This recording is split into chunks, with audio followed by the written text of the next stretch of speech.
Hello बच्चों, तो हम आ गए एक नए लेक्चर के साथ में। डीयू का कुछ पार्ट बचा हुआ था। यहाँ पे एक नया कंसेप्ट है ना, तो उसको आप लोग देखिए। अब अगर आपको मॉलिक्यूलर फार्मूला गिवन हो, मतलब हम इसको बोल सकते हैं, केस 3 बोल सकते हैं डीयू का, है ना। If molecular formula is given, तो डीयू कैसे कैलकुलेट करना है। मॉलिक्यूलर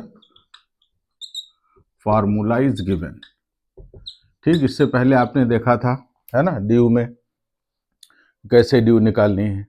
अगर रिंग दिया है तो ड्यू कैसे फाइंड करनी है, डबल बॉन्ड दिए हैं तो ड्यू कैसे फाइंड करनी है। अब ऐसा कोई ना तो आपको रिंग दे रखी है ना, ना ही कोई डबल ट्रिपल बॉन्डेड कोई ऐसी कार्बन चेन दे रखी है, ओपन चेन, है ना। अब सिर्फ मॉलिक्यूलर फार्मूला दिया है और आपको बताना है कि ड्यू कितनी होगी, है ना। उस बेस पे आप ये आइडेंटिफाई करोगे कि कितने इसमें डबल बॉन्ड हो सकते हैं, मतलब पाई बॉन्ड कितने हो सकते, डबल बॉन्ड छोड़ दो, कितने पाई बॉन्ड हो सकते हैं या कितनी रिंग्स हो सकती हैं।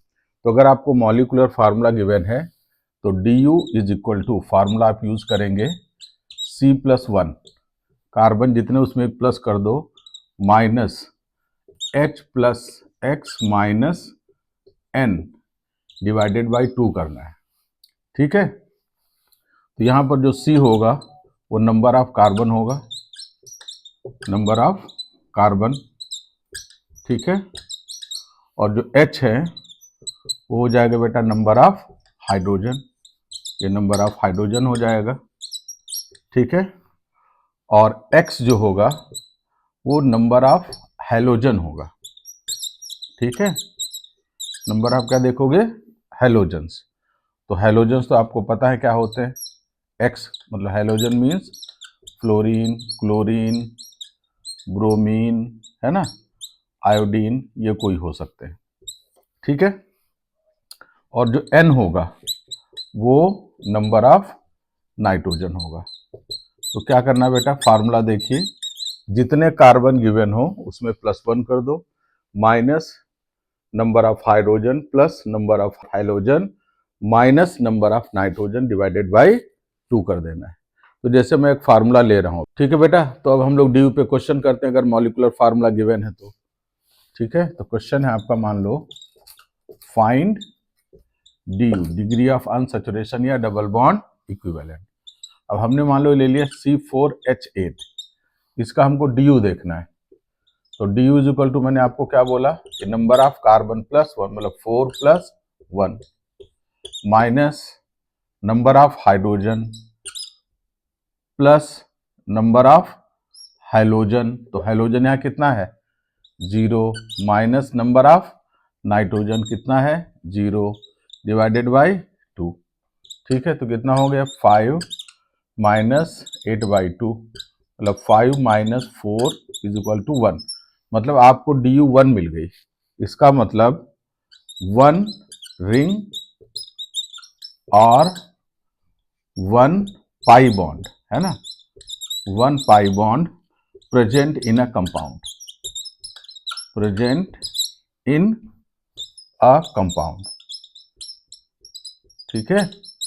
क्या मतलब हुआ, डी यू अगर 1 आई मतलब या तो एक रिंग होगी या फिर एक पाई बॉन्ड होगा, जो भी है कंपाउंड है। अगर स्ट्रक्चर आप बनाओ तो ऐसा करके देख सकते हो, ठीक है। ओके, तो बेटा इसको नोट कर लो, फिर नेक्स्ट क्वेश्चन लेते हैं। अब देखो बेटा दूसरा क्वेश्चन, C5H10Cl2 ये दे रखा है। अब इसका डी यू आपको फाइंड करना है ना। तो D U is equal to क्या बोला मैंने, नंबर ऑफ कार्बन +1 मतलब 5+1 माइनस नंबर ऑफ हाइड्रोजन कितना 10 प्लस नंबर ऑफ हाइलोजन कितने 2 chlorine minus number of nitrogen कितना 0 डिवाइडेड बाई 2, मतलब यहाँ कितना होगा 6 माइनस इधर कितना होगा 12 डिवाइडेड बाई 2, मतलब 6 माइनस 6 इज इक्वल टू 0, मतलब इसमें डी यू क्या आएगा 0, मतलब इसमें ना तो कोई रिंग होगी और ना ही कोई पाई बॉन्ड होगा, ठीक है। ये बात क्लियर है, ठीक है। तो इसको आप लोग नोट कर लो।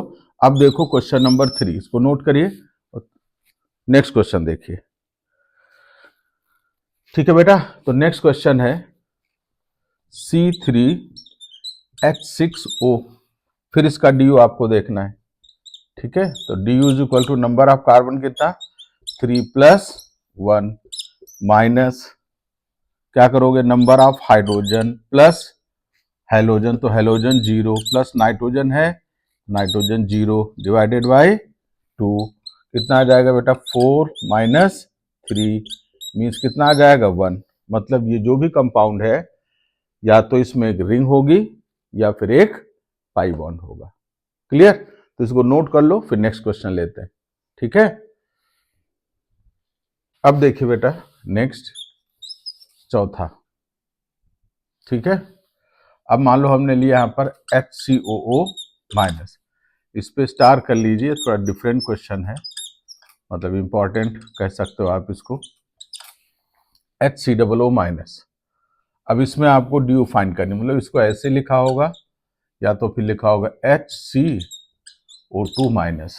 अब आपको DU चाहिए, तो DU is equal to number of carbon कितना 1 + 1 माइनस नंबर ऑफ हाइड्रोजन कितना 1 plus number of halogen 0 minus number of nitrogen 0 divided by 2, कितना आ गया 2 - 1/2, कितना आ गया फिर ये कितना हो जाएगा 1.5। तो यहाँ पर DU बेटा कितना मिलेगा 1.5, ठीक है। वैसे तो DU आप देख रहे थे 1 2 0 ऐसा आ रहा था, लेकिन DU फ्रैक्शन में भी हो सकता है ना। क्लियर है? तो नेक्स्ट क्वेश्चन देखो बेटा, क्वेश्चन नंबर 5 DU के लिए है ना। तो अब है C5H5N, ठीक है। अब हम DU फाइंड करेंगे इसका, तो DU इज इक्वल टू क्या फॉर्मूला था number of carbon plus 1 minus number of hydrogen plus number of halogen minus number of nitrogen divided by 2।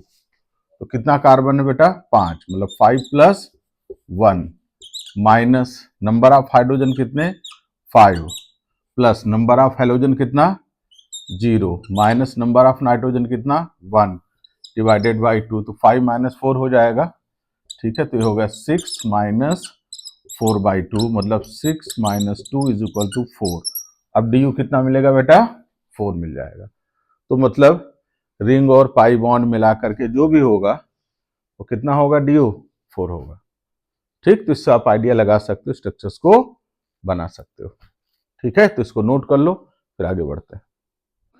तो नेक्स्ट क्वेश्चन देखिए बच्चों DU के लिए है ना, फिर DU आपको फाइंड करनी है। तो C6H9O2-, ठीक। तो DU is equal to formula use करो, आपको पता है कितना 6 + 1 माइनस नंबर ऑफ हाइड्रोजन, ठीक है, प्लस नंबर ऑफ हेलोजन कितना 0, नंबर ऑफ नाइट्रोजन कितना 0, तो माइनस कितना करोगे 0 डिवाइडेड बाय 2, कितना होगा बेटा 7, ये तो 7 हो गया, माइनस ये कितना हो गया 9/2, 9/2 मतलब समझ गया ना। तो 7 - 9/2 मतलब कितना 4.5। अब 4.5 इसमें से माइनस कर दो, कितना हो जाएगा बेटा 2.5। तो DU आपको फिर से फ्रैक्शनल मिल गया है ना, मतलब DU फ्रैक्शनल भी हो सकता है। नोट कर लो बेटा, फिर आगे बढ़ते हैं। तो देखिए बेटा नेक्स्ट क्वेश्चन DU का C6H8Cl4, इसका DU आपको फाइंड करना है ना। तो DU is equal to number of carbon plus 1 plus 6 + 1, ये कर दो, माइनस नंबर ऑफ हाइड्रोजन कितना 8 प्लस नंबर ऑफ हेलोजन कितना 4 माइनस नंबर ऑफ नाइट्रोजन कितना 0 डिवाइडेड बाय 2। तो ये कितना हो गया 6 + 1 7 माइनस ये कितना हो जाएगा 8 4 12 है ना 12/2, मतलब कितना हो गया 7 - 6, मतलब DU कितना आ गया 1, है ना। मतलब या तो इसमें एक रिंग होगा या फिर एक पाई बॉन्ड होगा। तो इस तरीके से कभी भी अगर कोई DU आता है तो आप आसानी से कैलकुलेट कर सकते हो। हमने आपको बोला था अगर कोई सिंपल ओपन चेन है उसमें मतलब मल्टीपल बॉन्ड्स प्रेजेंट हैं, है ना, डबल या ट्रिपल बॉन्ड जो भी प्रेजेंट है, पाई बॉन्ड्स प्रेजेंट हैं, तो सीधा सीधा आपको वहां पर क्या देखना होता था, नंबर ऑफ पाई बॉन्ड जितना है उतना ही डी हो जाता था। अगर कोई रिंग है ना, सिर्फ रिंग है, कोई अंदर पाई बॉन्ड्स नहीं है, तो जितनी रिंग्स हो उतना डी हो जाता था। अब अगर रिंग भी है और उसके अंदर पाई बॉन्ड्स भी हैं, तो डी कितना होगा, number of ring plus number of pi bonds. तो डायरेक्ट आप ऐसे कैलकुलेट कर सकते हो। हमने हाइड्रोजन के रिस्पेक्ट में बताया था, है ना, कि उसको सेचुरेटेड ओपन चेन में कन्वर्ट करने के कितने मॉलिक्यूल्स हाइड्रोजन की जरूरत होगी, वो नंबर भी क्या हो जाता है, डी हो जाता है। लेकिन उससे अच्छा आसान तरीका क्या है कि आप रिंग देख लो, पाई बॉन्ड देख लो, अगर कोई स्ट्रक्चर दिया है, अगर फार्मूला दिया है तो आप इस फार्मूले को यूज करके आसानी से डी है ना, डबल बॉन्ड इक्विवेलेंट फाइंड कर सकते हो। अब जितने भी क्वेश्चन डी से रिलेटेड तुमको जहां भी मिले, जो भी तुम्हारे पास बुक हो, नोट्स हो, है ना, क्वेश्चन बैंक है, उसमें से करो, सारे क्वेश्चन डी के आपके आसानी से बन जाएंगे। फिर अब हम अगली लेक्चर में एक नए टॉपिक के साथ आएंगे, फिर आपको उसको बढ़िया सा एक्सप्लेन कर देंगे। ठीक है, ओके, ऑल द बेस्ट बच्चों, बाय बाय।